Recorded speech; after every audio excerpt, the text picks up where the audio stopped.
Mae'r ganolfan yn egluro fod newid positif yn bosib ac yn angenrheidiol fel ymateb i newid yn yr hinsawdd. Mae canolfan y dechnoleg amgen yn bwriadu i ysbrydoli, rhoi gwybod a galluogi pobl i fyw yn canoliadwy yn ein tai ein hunain.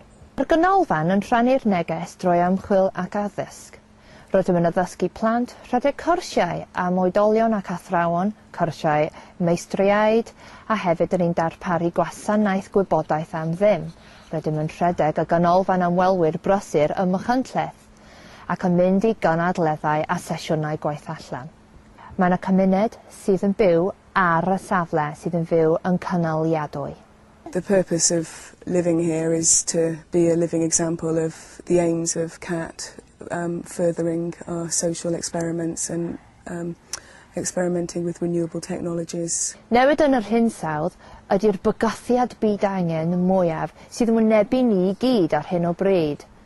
Mae pobl yn dysgu fod newid yn yr hinsawdd yn mater bwysig, ond mae'r negesydd allweddol am beth fod pobl yn gallu gwneud yn eu tai eu hunain yn ddryslyd weithiau.